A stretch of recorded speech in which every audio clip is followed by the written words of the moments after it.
പേരെന്താ? പേരെന്താടാ? സതീശ വേണ്ട. സത്യം പറഞ്ഞാൽ ഞാൻ ഇതിൽ നിന്ന് രക്ഷിക്കാം. കാര്യങ്ങളൊക്കെ നമുക്കറിയാം, പക്ഷെ നിന്റെ വായിന്ന് തന്നെ കേൾക്കണം. എൻ്റെ പേര് വിനായക്. എൻ്റെ വീട് കൊല്ലം. ഞാനിവിടെ NIT കോഴ്സിനാണ് പഠിക്കുന്നത്. കുറച്ച് ദൂരെയാണ് ഞാൻ താമസിക്കുന്നത്. ട്രെയിനിലാണ് ദിവസവും വരുന്നത്.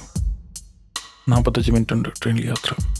എൻ്റെ കൂടെ പഠിക്കുന്നവരെല്ലാം നല്ല കാശുകാരാണ്, നല്ല ജാളി ടീംസ്. ഞാനൊരു സാധാരണ കുടുംബത്തിൽ നിന്നുമാണ്. അവർ ചെയ്യുന്നത് കണ്ടിട്ട് എനിക്ക് ആഗ്രഹങ്ങളുണ്ടായി. പക്ഷെ അതിന് മാത്രം കാശ് എനിക്കില്ല. എല്ലാത്തിനും ഒരു കണക്ക് വേണം. അധികമായി ചിലവാക്കിയാൽ എല്ലാത്തിനും ചോദ്യങ്ങൾ വരും. അതുകൊണ്ട് ഞാൻ ചോദിക്കാനും പോകാറില്ല. അങ്ങനെ ഇരിക്കെ ഞാനൊരു ചേട്ടനായി പരിചയപ്പെട്ടു. ആ ചേട്ടൻ ഒരു സ്റ്റഫ് ഡീലറാണ്. ഞാൻ എൻ്റെ കാര്യങ്ങൾ പറഞ്ഞപ്പോൾ ചേട്ടൻ എന്നെ സഹായിക്കുമെന്ന് പറഞ്ഞു. ചേട്ടൻ എനിക്ക് സ്റ്റഫ് കുറഞ്ഞ റേറ്റിൽ തരാമെന്നും അത് ഞാൻ ഇരട്ടി വിലയ്ക്ക് വിൽക്കണമെന്നും പറഞ്ഞു. അങ്ങനെ ഞാൻ വിൽക്കാൻ തുടങ്ങി. കുറച്ച് കാശുണ്ടാക്കി. എൻ്റെ കൂട്ടുകാരെ പോലെ ഞാൻ ജാളിയെ നടക്കാൻ തുടങ്ങി. എനിക്ക് കുറച്ച് ഫ്രണ്ട്സിനെ കിട്ടി. അതിൽ 3 പേരുമായി ഞാൻ കൂടുതലെടുത്തു. മനു, ചിക്കു, ടോണി. അവരായിരുന്നു എൻ്റെ കയ്യിൽ നിന്നും അധികം സ്റ്റഫ് മേടിച്ചത്. അവരുടെ അമിത ഉപയോഗം കാരണമാണ് ഞാൻ കുടുങ്ങിയത്. അല്ലെങ്കിൽ നിങ്ങളുടെ പിടിയിലാകില്ലായിരുന്നു. സതീശ, നിനക്ക് സ്റ്റഫ് വന്നാൽ ഇപ്പോൾ എവിടെ ഉണ്ടെന്ന് അറിയാമോ? അറിയില്ല. നിന്നെ ഞാൻ കുറ്റം പറയില്ല. പക്ഷേ നീ ചെയ്തത് തെറ്റ് തന്നെയാണ്. നീ നശിപ്പിച്ചത് ഇവരുടെ ജീവിതമല്ല, ഒരു പെൺകുട്ടിയുടെ ജീവിതമാണ്, സ്വപ്നങ്ങളാണ്. പെണ്ണോ? ഏത് പെണ്ണ്? നിനക്കറിയില്ലല്ലോടാ? ഇല്ല. നിന്റെ 3 സുഹൃത്തുക്കളിൽ ഒരാൾക്ക് പരസ്യമായി കവലയിൽ വെച്ച് അടികിട്ടിയത് ഓർമ്മയുണ്ടോ? പറയടാ. അത് അവൻ ടോണി. അവൻ അവളെ ഇഷ്ടമായിരുന്നു. പക്ഷേ സ്നേഹമല്ല, ഒരു തരം കാമം. ഒരിക്കൽ ടോണി അവളോട് പോയി ഇഷ്ടമാണെന്ന് പറഞ്ഞു.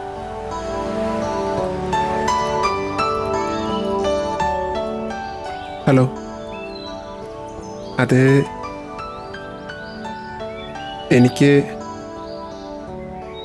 എനിക്കിഷ്ടമാണ്.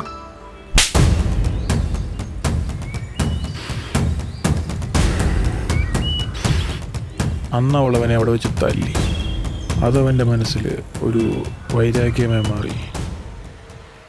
വേറെ ഒന്നും എനിക്കറിയില്ല. എന്നാൽ നീ അറിയണം, നീ കൊടുത്ത സാധനത്തിന്റെ ലഹരിയിൽ അടുത്ത ദിവസം അവൾ ഒറ്റയ്ക്ക് വന്നപ്പോൾ അവളെ ഇല്ലാതാക്കി.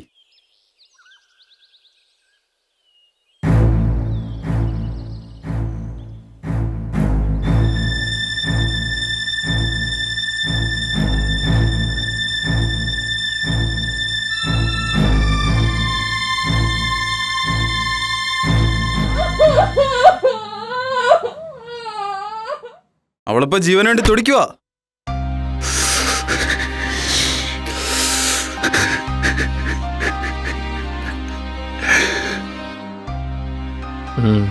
നിനക്കൊരു അനുജത്തി ഉള്ളതല്ലേ?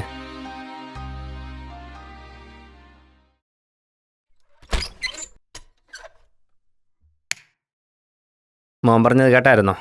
മക്കളെ വളർത്തുമ്പോൾ അവരുടെ മനസ്സറിഞ്ഞ് വളർത്തണം. നിങ്ങളുടെ ഇഷ്ടങ്ങൾ അവരിലേക്ക് അടിച്ചമർത്താൻ പാടില്ല. അവരുടെ ഇഷ്ടങ്ങൾ അറിഞ്ഞ് അതിൽ ശരിയും തെറ്റും മനസ്സിലാക്കി അവരെ നല്ല വഴിക്ക് മുന്നോട്ട് നയിക്കണം.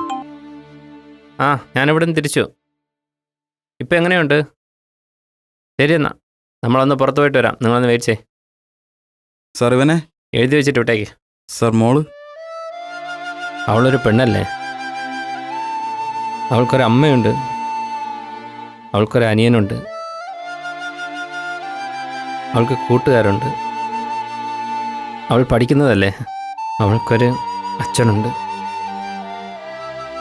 എൻ്റെ മോളുടെ ജീവിതം മീഡിയ റേറ്റിംഗ് കൂട്ടാനും പല ആൾക്കാർക്കും ചർച്ച ചെയ്യാനുള്ളതല്ല. എൻ്റെ മോളെ ഇല്ലാതാക്കിയവന്മാർക്കെതിരെ കേസ് കൊടുത്താൽ കോടതി അവരെ ശിക്ഷിക്കും. പിന്നെ കുറച്ച് വർഷങ്ങൾക്ക് ശേഷം അവർ പുറത്തിറങ്ങും. അതൊന്നും വേണ്ട. ഇത് നമുക്ക് തന്നെ തീർക്കാവുന്ന കേസ് തന്നെയാണ്, ആരും അറിയാതെ. എൻ്റെ മോൾക്ക് നിറയെ സ്വപ്നങ്ങളും ആഗ്രഹങ്ങളും ഉണ്ട്. ഉദിച്ചുയർന്ന സൂര്യനെക്കാട്ടിലും എനിക്കിഷ്ടം അസ്തമിക്കുന്ന ചന്ദ്രനെയാണ്. നീ വാ.